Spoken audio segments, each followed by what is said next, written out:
देखिए, जब से इंडिया गठबंधन बना है, बल्कि मैं कहूँगा कि 2010 ऑनवर्ड्स राहुल गांधी इनके ही निशाने पर हैं। अब राहुल गांधी के खिलाफ जो प्रोजेक्ट फेल हो गया, या राहुल गांधी ने उसको फेल किया और समझ में आया कि ये प्रोजेक्ट है और उस पर काम करना शुरू किया और उसको फेल किया, तो ये सारी सीमाएं लांघेंगे। देखिए राजीव जी, ये जो आज हम देख रहे हैं, हम लोग एक सामान्य नागरिक के तौर पर देख रहे हैं इसको, एक ऐसे व्यक्तियों के तौर पर देख रहे हैं जिनमें कुछ मान मर्यादा, इंसानियत, इंसान होने का जो एहसास है वो है। लेकिन जब ये सब चीज़ें भूल जाता है कोई, जिसको आपने लिखा बदहवासी और बौखलाहट, दो शब्द, तो अब देखिए न जाने क्या क्या कराएगी ये।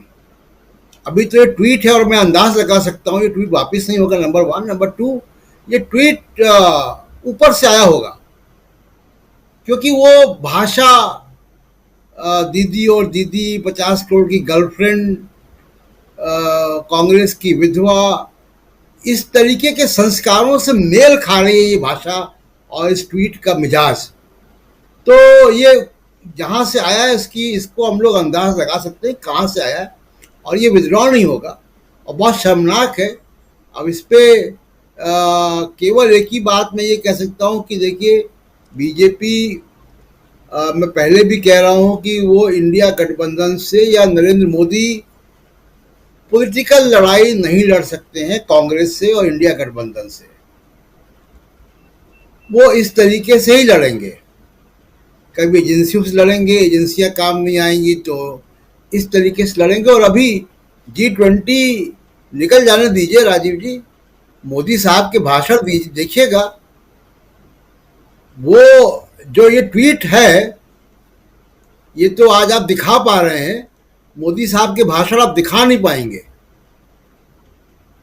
आप जो ये बात अभी कह तो रहे हैं जी G20 जी जी जी प्रशांत जी, आप ट्वेंटी जो तक बात तो कह ये रहे हैं संयम बहुत बरतें। गंभीर बात आप कह रहे हैं, बहुत गंभीर बात कह रहे हैं, क्योंकि हम लोग तो सिर्फ पश्चिम बंगाल के चुनाव के समय दीदी और दीदी का जो राग अलाप था प्रधानमंत्री नरेंद्र मोदी की तरफ से, उसको ही दिखाने से पहले कई बार सोचते थे। लेकिन अब G20 की बैठक समाप्त होगी 10 तारीख को, उसके बाद यानी 9 और 10 को है, उसके बाद से ये अध्यक्षीय जो उनका कार्यकाल है वो खत्म हो जाएगा, 1 साल का ब्राजील के पास चला जाएगा और प्रधानमंत्री नरेंद्र मोदी स्वतंत्र हो जाएंगे और इसके बाद से चुनाव प्रचार में लगेंगे। अगर सब कुछ समय पे हो रहा है तो, वन नेशन वन इलेक्शन और बहुत सारी बातें सुनने को मिल रही हैं, तो अगर सब कुछ सही चल रहा है तो। प्रशांत जी कुछ जोड़ रहे थे प्लीज। तो मैं यही कह रहा हूं कि राजीव जी, अभी तो ये सारी सीमाएं मर्यादा की, नैतिकता की, इंसानियत की लांघेंगे और बहुत कांग्रेस को या विपक्षी पार्टियों को और मीडिया को, खासकर जिम्मेदार मीडिया को बहुत संयम बरतना पड़ेगा। क्योंकि एक आप ये सोचिए कि रूलिंग पार्टी है, मुझे तो ये हैरत है कि ये सत्ताधारी पार्टी, इनको करोड़ों लोग फॉलो करते हैं, किस तरीके का संदेश इन्होंने भेजा है मैं इसको एक्सप्लेन भी नहीं करना चाहता हूं आपके मंच पे, क्योंकि बिल्कुल। जो नियत है, जो इशारा है, वो अश्लील है और मैं इसको एक्सप्लेन भी नहीं करना चाहता हूँ, वो दर्शक खुद समझ सकते हैं। और बहुत, हाँ देखिए राजीव जी, ये कोई बहुत महत्वपूर्ण बात नहीं है। जी और राहुल गांधी और प्रियंका गांधी भाई बहन के अलावा और बहुत ही असामान्य स्थिति में दोनों लोग बड़े हुए हैं। हमारे आपके परिवारों में ये स्थितियां नहीं आई हैं कभी भी, जिस स्थिति में ये बड़े हुए हैं। इन्होंने अपनी दादी को अपने अंतिम संस्कार देखा है, अपने पिताजी का देखा है, पढ़ाई के समय देखा है, तो बहुत असामान्य स्थितियों में बड़े हुए हैं।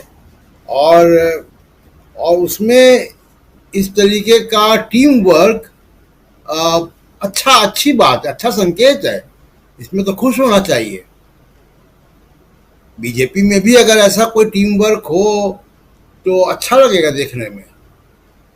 देखिए राजीव जी, 2-3 चीजें हैं यहाँ पे। पहले हमको समझना पड़ेगा कि ये ट्वीट का मतलब क्या है जो आज आया है। ये जी। आप मोदी जी के भाषणों को देखें, और मैं इस ट्वीट से मोदी जी को अलग नहीं कर पाऊंगा। अलग मैं कर पाता अगर ये विड्रॉ हो जाता और वो कहते कि मैंने इसको विड्रॉ किया है। आप उनके भाषणों को देखिए, हमेशा वो एक लिंच मॉब तैयार कर रहे होते हैं। कपड़ों से पहचान लो, इस तरीके की भाषा का इस्तेमाल, कब्रिस्तान, शमशान, एक इशारा दे रहे होते हैं अपने समर्थकों को। और यही एक इशारा उन्होंने अब प्रियंका गांधी के प्रति दिया है। और इस बात की मुझे बहुत चिंता है कि ये कहाँ तक जाएगा, क्योंकि बहुत सोच समझ के ये इशारा दिया गया है और ये पिछले 3-4 दिन के घटनाक्रम के बाद हुआ है। आप देखिए, इंडिया गठबंधन की मीटिंग हुई, उसके बाद तुरंत एक संसद का सत्र बुला लिया गया। उसी दिन अडानी का खुलासा हो गया OCCRP की तरफ से, organise crime and corruption reporting project की तरफ से। वो बड़ा खुलासा था, उसका कोई जवाब नहीं है। और उसके बाद इंडिया गठबंधन की एक सफल बैठक हुई है, उसमें कमेटियां बन गई। तो इतना कुछ हो गया, उसका जवाब ये दे नहीं पा रहे थे। तो एक तो ये बात है कि इनको क्राइसिस मैनेजमेंट या जवाब देना नहीं आ रहा है, इनके पास लोग नहीं बचे हैं। दूसरी चीज आप देखिए कि झुंझलाहट, जिसकी चर्चा अभी शीबा जी भी कर रही थी कि झुंझलाहट किस बात की है। आप देखिए कि अडानी के खिलाफ इतना बड़ा मामला आया और राहुल गांधी ने प्रेस कॉन्फ्रेंस की, इंडिया गठबंधन के मंच पे बोले, OCCRP का रिपोर्ट आ गई, अंतर्राष्ट्रीय अखबारों में छपा, भारत के अखबारों में छपा। एक मिनिस्टर,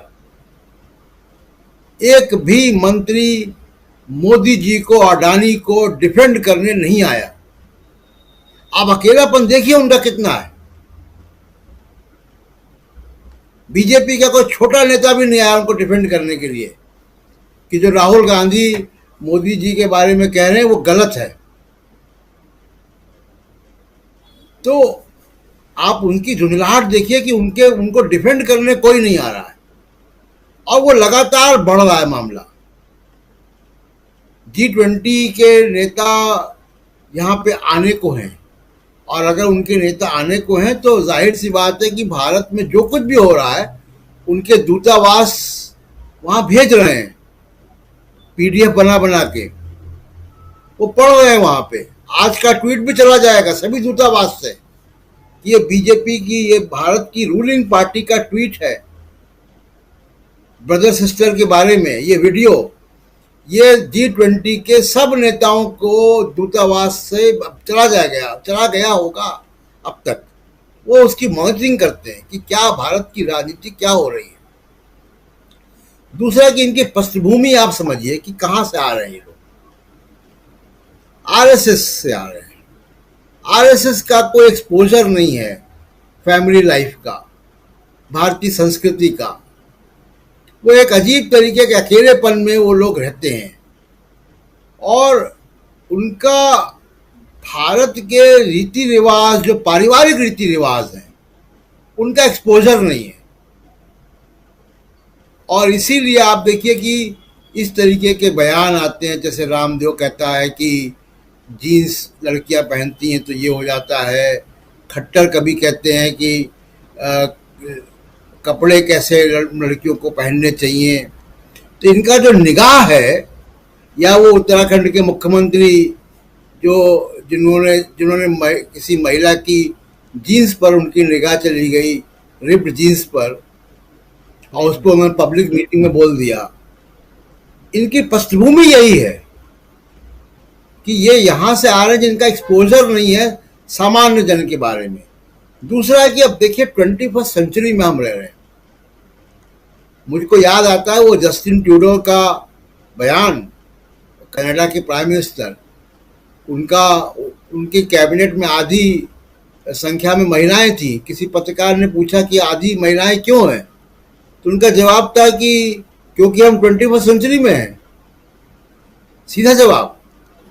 राहुल गांधी उस तरीके की पॉलिटिक्स कर रहे हैं जहां पे जेंडर को लेकर एक अलग तरीके की सेंसिटिविटी है जो भारत के पुरुषवादी समाज में और खासकर आरएसएस के पुरुषवादी और पितृसत्तात्मक समाज में नहीं रही है।